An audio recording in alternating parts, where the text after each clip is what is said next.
for us as parents, literally just asking them a follow-up question, open-ended, allow them to work through that thinking process on their own so they can make the progress and have the confidence that, hey, you know what?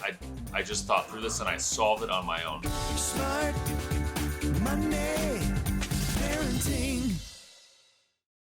All right, everybody. Welcome back to another episode of Smart Money Parenting. I'm here with Chad today. Here we are. We are at Strategic Coach in Chicago. We're in a beautiful lounge area, so you might hear some background audio and some elevators going up and down, but we'll do our best to talk into the mic. Yeah, so today we're going to be talking about healthy struggles and how to let your kids do things that really challenge them and not kind of sheltering them from, protecting them from having any kind of experiences, you know, that might harm them or that might scare them.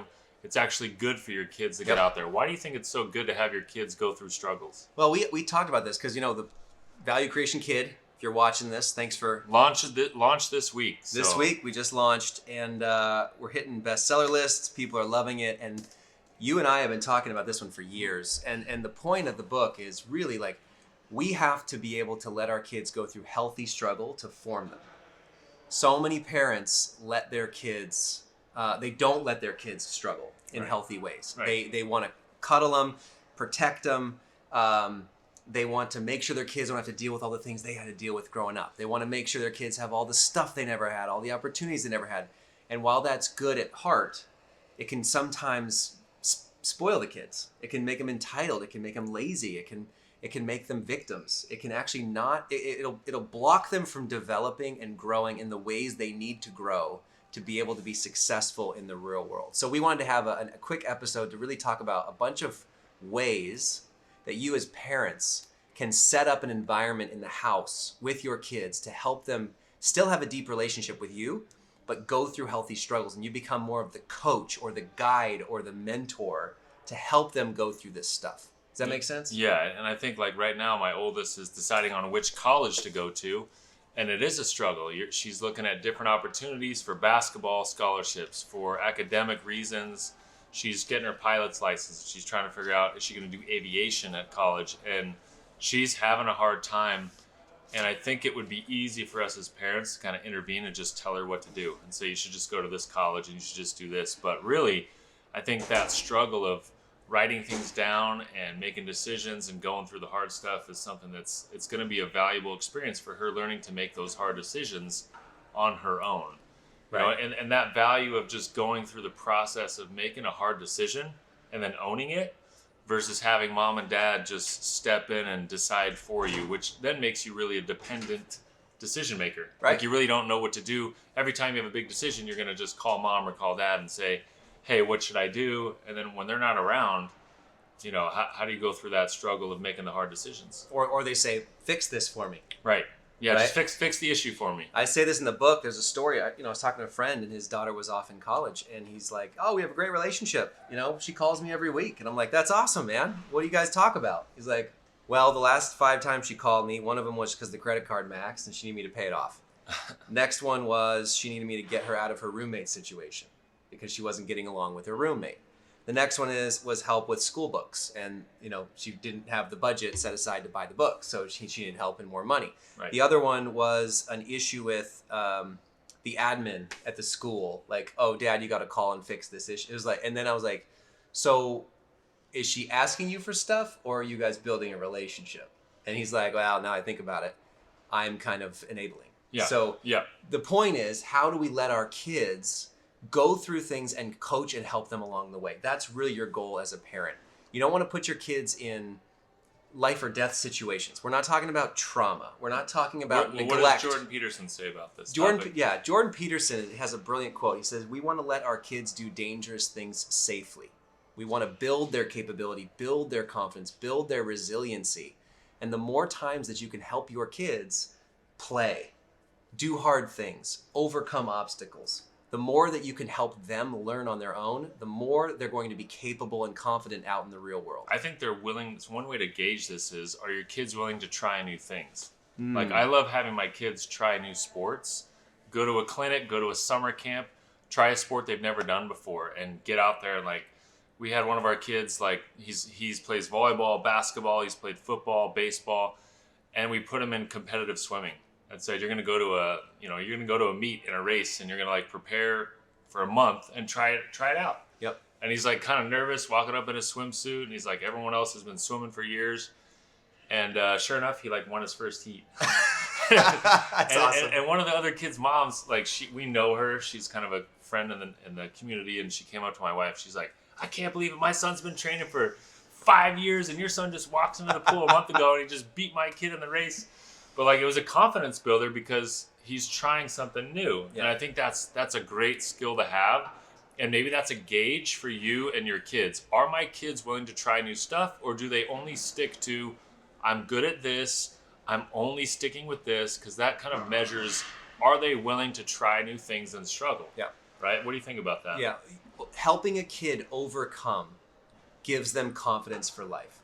That is your goal. The more that you can get your kids to build that resiliency by overcoming, even though it's so difficult. My wife and I struggle with this all the time. She wants to jump in. Right. She wants to help with the assignment. She wants to finish the homework with It's them. all out of love. All out of love. Yes. She wants to protect. She wants to help as much as she can. She wants them to get the best foot forward.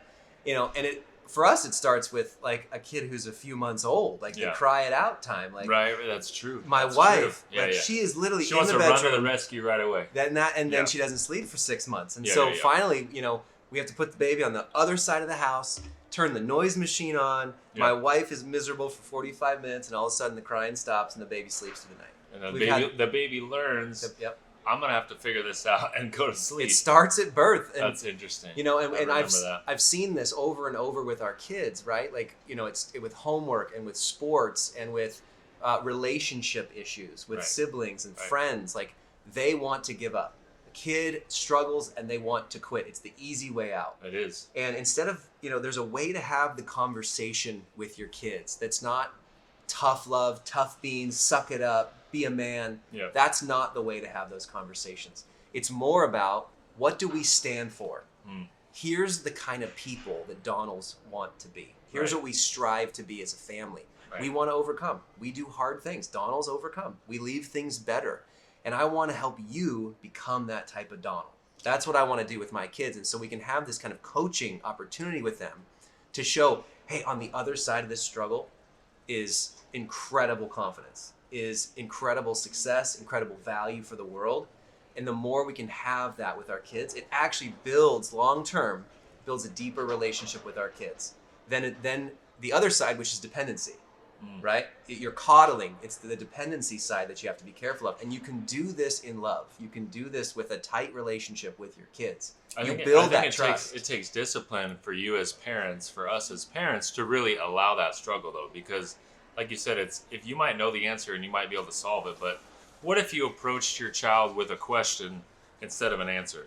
Your kid comes to you and says, hey, I'm having issues with these friends, and this situation's happening, and there's a birthday party coming up, or I'm having a struggle with my grade or the project, and I didn't get the grade I wanted, and I'm trying to push my grade over the edge.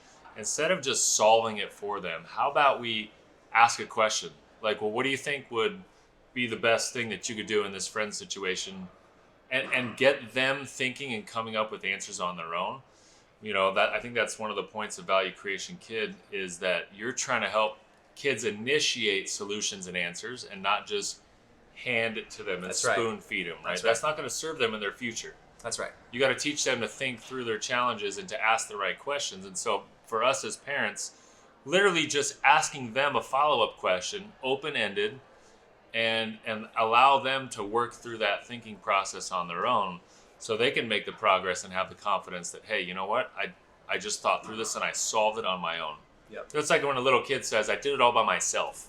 Right. They're so proud of themselves, and we can do that with any kind of struggle or challenge that our kids are going through, is just allow them to do something successful and say, hey, I did this by myself. Like, look how much I'm growing. We had this last week. So we got to the airport. We went to Park City for spring break with the family.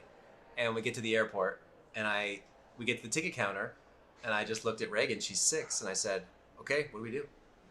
She's like, what? I was like, we got to get to our plane. I think it's in like an hour and a half. What time's the flight?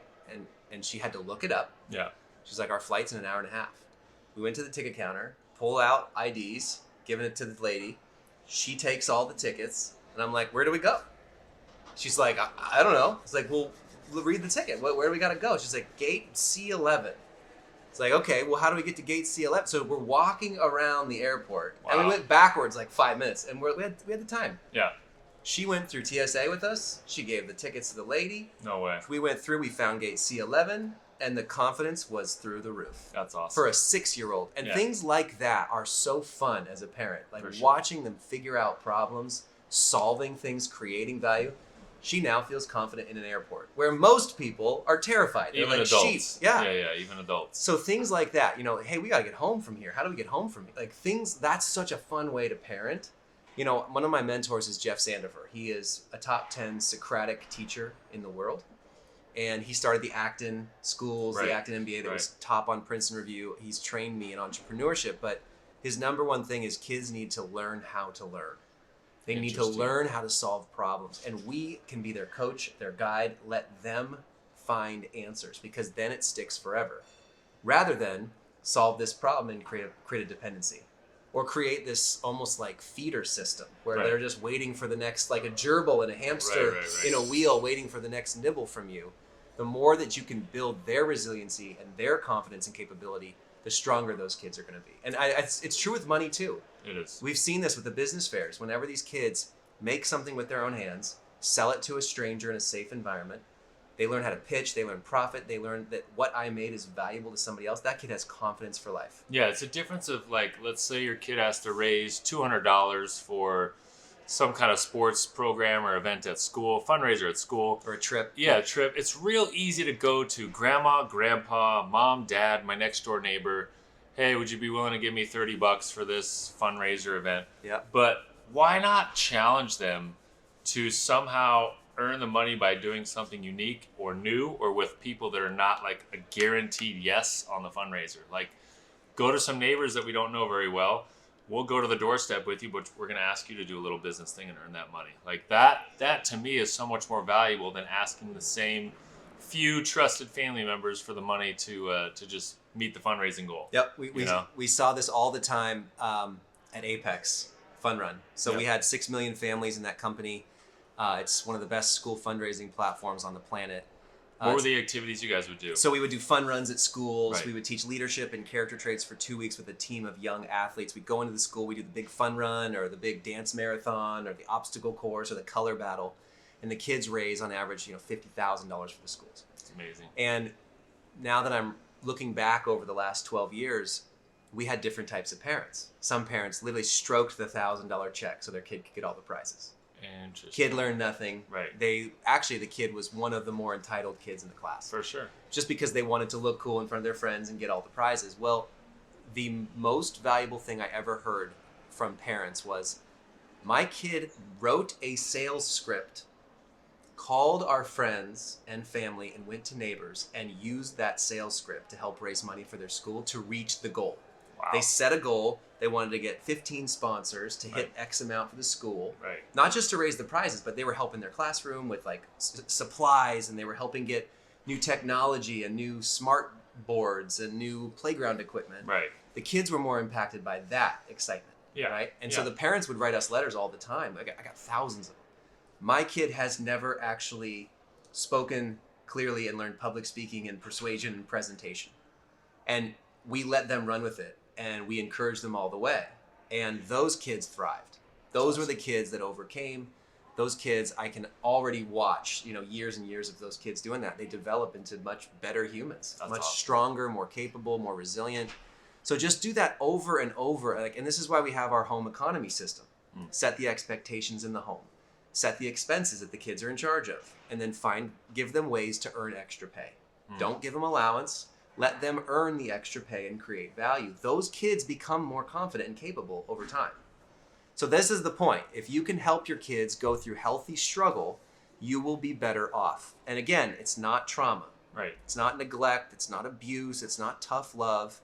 We can build resilient kids in a deep, loving way. Well, on spring break, we were in Costa Rica, and we went to the beach, and all of our kids love to surf, except our youngest, who hasn't really done it. He's done one surf lesson. He's 7 years old. he's an average swimmer. And I said, hey, on this trip, everyone's doing surfing. So we're all going to get surfboards and we're going out in the ocean and we're going to do it. And it was very crowded because it was spring break. Mm-hmm. And he was nervous. He was very nervous, but he had a little surf instructor and he got off. He took a couple waves. He fell off. The wave threw him. He kind of tumbled around. One of the times, some other tourist lady who was an adult didn't pay attention and her board just went over and just knocked him right in the back. And so he's crying. He comes out of the water and he's sitting on the sand and he's like, I'm done. I don't like this. And so the coach is just sitting there on the sand with him like, yeah, he's done. And I was like, oh no, he's not done.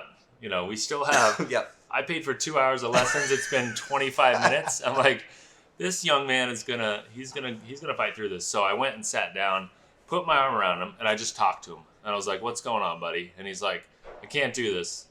The waves are too big for me. I'm only 7. Everyone else out there is adults. That board hit me in the back. And he's just telling me all these reasons. And then he's crying. And it was a mess. He wanted to quit. And the instructor wanted him to quit. He was kind of over it. He just said yeah, you know what? Maybe another day, basically. And my wife I didn't know she was videoing this, but she's videoing our whole conversation. She can't hear the audio, but it's me with my arm around Beckham sitting by the surfboard, and I'm just kind of giving him a pep talk.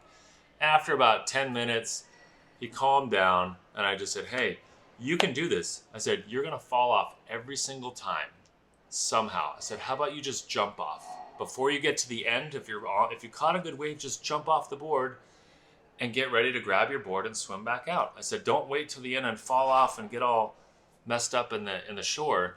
And so I said, let's just get back out there and just try it one at a time. And sure enough, he started trying it and he got a little bit better and a little bit more confident. And then he surfed one in, he jumped off, and he's like, if I finish the full 2 hours, can I have 3 ice creams? and I was like, 3 ice creams? And he's like, please. And I was like, sure. I'm like, you finish, you can have 3 scoops of ice cream right after the surf lesson. And he did, though. And at the end, he was just like, yep, I can do it. Yeah, he said, I could do it. It was that healthy struggle. It would have been so easy. He's crying. I could tell the instructor was so over it. Yeah. But we're having ice cream at the end of the night. And I was like, what was your favorite part of the day? And he literally, I got a video, and he goes, it was when I was surfing, and I felt that the wave was just pushing me, and I could just see everything, and I was relaxed on the board. And I was like, holy cow. That's a huge jump. It's a huge jump. That's Whereas if I just put my arm around him and said, all right, bud, let's go back over here and just make sandcastles, don't worry about it. He would have never had that feeling of the wave pushing him all the way in. And I think he's never going to forget that. And that's what we're talking about. That's what we're talking about. So you nailed it. And in the book, Value Creation Kid, which is out on Amazon and Audible now, anywhere you can buy a book, really, there are 90 healthy struggles that we've identified in the book. Huge list, and none of them are taught in schools. And this is why it's so powerful for you as the parent to take this on at home. You can't expect your kids to get everything they need to know to be successful at a public school or even at a homeschool group or whatever it would be. These are things that start with you as the parent. And so the categories, I'll just go over them quick. Relationships, communication, mindsets, financial competency, investing, budgeting, planning, technology, career prep, career skills, practical skills. Those are the main categories. There's 90 of them. If you want to go to gravystack.com/book, you can get the book, and you can also get the resources of that list to start working through in your family. It's a great audit to do. Just say, are our kids learning these things? Awesome. What situations can we help put them in to learn these things? Yes. And create the environment. Create the environment. That's what you get to do. You get 18 years to do it with your kids. And we'll be here the whole way with you, giving you great weekly content. I think we can wrap it up here. Absolutely. Okay, guys, thanks so much. Share this with somebody that you know that wants their kids to be resilient and confident value creators, to be smart, not spoiled, like Chad's book. And we'll see you guys next time. Thanks again. Thanks, guys. It's more than money if you want to succeed. You gotta know what to do with it. You gotta take the lead. You gotta give them confidence. You gotta make them smart. If your kids are gonna thrive, now's the time to start. Smart money parenting.